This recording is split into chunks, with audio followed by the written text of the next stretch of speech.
Hi friends, আসসালামু আলাইকুম। নমস্কার, সকলে কেমন আছো? আশা করছি আমাদের ব্লগ যেখান থেকে দেখছো সবাই খুব ভালো আছো আর সুস্থ আছো। প্রচণ্ড গরমে আমরাও কিন্তু আর সকলের মতনই রয়েছি। তোমরা কেমন আছো অবশ্যই কিন্তু কমেন্ট করে জানিও। আর আমি আজকে কিন্তু দুদিন পর ব্লগ করছি, কারণ আমার হাজব্যান্ডের ভীষণ জ্বর। তো তার জন্য আমারও মন মেজাজ ঠিক ভালো না, কারণ বাড়িতে যদি কেউ অসুস্থ থাকে সেহেতু কারোরই ভালো লাগে না। তো আমি সেহেতু ব্লগে মন দিইনি, ব্লগও করিনি। আজকে দুদিন পর, আজকে 3 দিনের মাথায় ব্লগ শ্যুট করছি আর কাজ থেকেই শুরু করেছি। প্রথমে সকালে উঠে ঘরটর ভালো করে মুছে দিচ্ছি, কারণ মেয়ে যতক্ষণ ঘুমায় আমি ততক্ষণে অনেকটা কাজ এগিয়ে নেওয়ার চেষ্টা করি। কারণ বাচ্চা বাড়িতে থাকলে সেটাই মায়েদের হয়তো করতে হয়, প্রতিটা বাড়িতেই হয়তো তাই। আর আমি এখন হচ্ছে কি সকালে উঠলাম, উঠে প্রথমেই ঘরদোর মোছামুছির কাজে চলে এসেছি। তো এখানে এখন আমি আমার রুম মুছলাম, এখন বারান্দা মুছবো, মানে এইসব কাজগুলো আছে।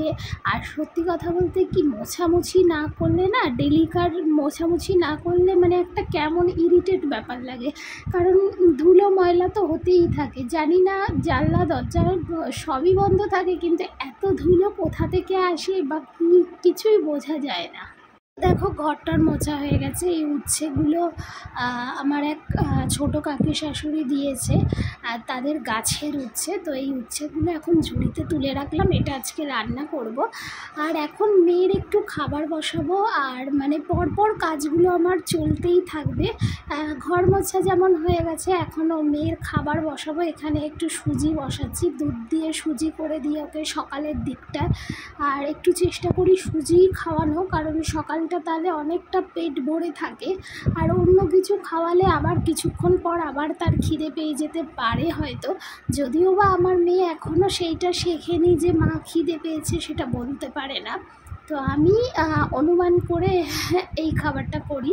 তো এখন আমি ওর জন্য সুজি বসিয়ে দিচ্ছি। আর এইদিকে হচ্ছে ওর বাবার যেহেতু জ্বর, সেহেতু নইলে আমরা তো সকালে সেরকম বিশেষ টিফিন করি না, যেহেতু ডায়েটের মধ্যে থাকি সব সময়। তো এখানে ওর বাবার জন্য একটু আমি এখন হাতে গোলা রুটি মতো করে নিচ্ছি, মানে জল দিয়ে গুলে যে রুটিটা করে সেটাই করে নিচ্ছি। তো একটু সামান্য একটু লবণ দিয়ে জল দিয়ে মাখিয়ে নিচ্ছি। সত্যি কথা বলতে ওর শরীর খারাপ, তো তাতে বিশেষ ভালো লাগছে না কিছু। কারণ জ্বরটা মোটেই ছাড়ছে না, 5-6 দিন হয়ে যাচ্ছে। ডাক্তার দেখিয়েছে, ডাক্তার দেখিয়েও হচ্ছে না। তো ভাবলাম আজকে দিনটাই লাস্ট দেখি, তারপর অন্য ডাক্তারের কাছে নিয়ে যাব। তো এখানে ওকে খেতে দিয়েছি, আর এই যে ও ঘুম থেকে উঠেছে। আমি জোর করে কিছু খাচ্ছে না, কিছু খেতে পাচ্ছে না, মানে শরীর খারাপ এতটাই যে খাচ্ছে না। জোর করে বলছি এটা তোমাকে খেতেই হবে, তো তাই খেতে বসেছে। তো বন্ধুরা, 2 দিন ব্লগ করতে পারিনি, ভীষণ মন মেজাজ সবই খারাপ, কারণ হাজব্যান্ডের খুব শরীর খারাপ, মানে জ্বর হয়েছে, জ্বর কমছে না কিছুতে, আজকে 6 দিন হয়ে গেল। তো যাই হোক, ভিডিও ভালো করে করতেও পারছি না। আর এখন সব কিছু মিটিয়ে এখন এসেছি রান্নাঘরে, কিচেনে কী করছি চলো তোমাদের দেখাই একটু। এখানে দেখো উচ্ছে, আলু আর একটু পেঁয়াজ দিয়ে ভাজা করলাম, এই যে ভাজা হচ্ছে। আর হচ্ছে এখানে হচ্ছে শাক ভাজবো, তার জন্য একটু পেঁয়াজ লাল করে নিচ্ছি। আর হাজব্যান্ডের জ্বর বলে কিছু খেতে চাইছে না, কিছু খাচ্ছে না। উচ্ছেটা ওর জন্য না, উচ্ছেটা জ্বর মুখে আরও হবে না, এটা আমরা খেয়ে নেব। আর এখন হচ্ছে কি একটু শাক ভাজছি, আর ওর জন্য একটু কড়াই রান্না করবো, ডিম কড়াই আর ডাল। ওকে খেতেই চাইছে না, জোর করে একটু খাওয়ানো।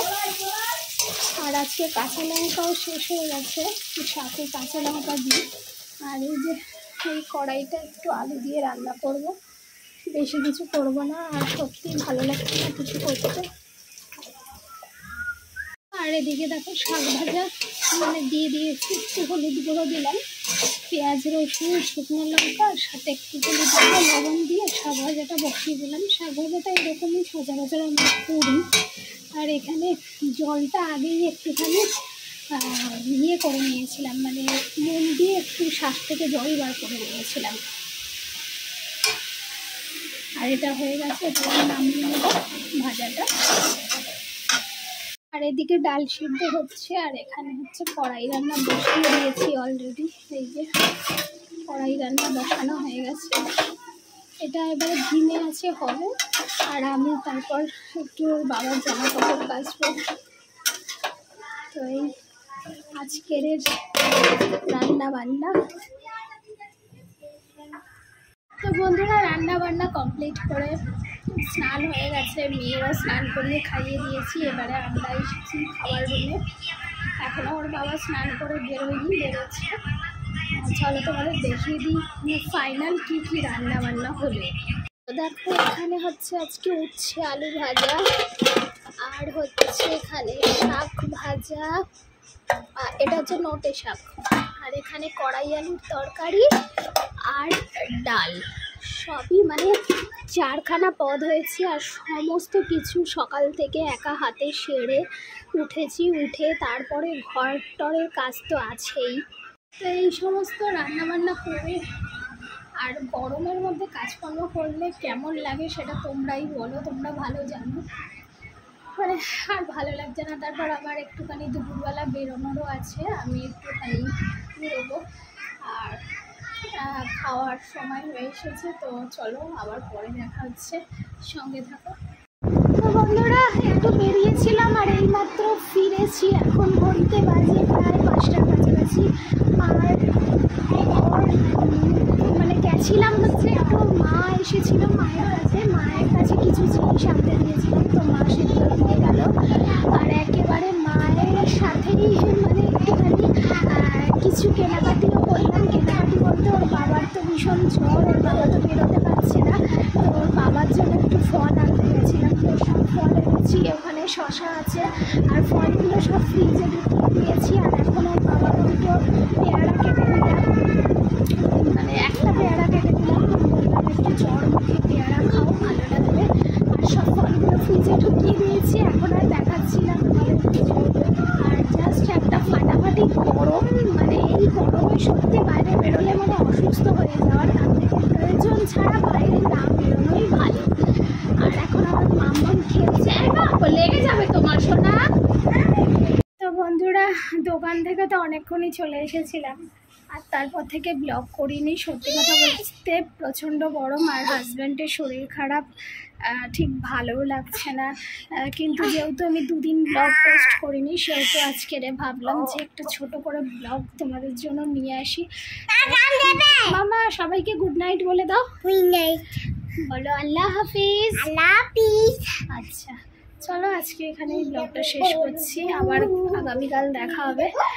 আর সবাই দোয়া করো আমার হাজব্যান্ডের জন্য, যেন ভালো মানে খুব তাড়াতাড়ি সুস্থ হয়ে যেতে পারে, ভীষণ চিন্তায় আছি।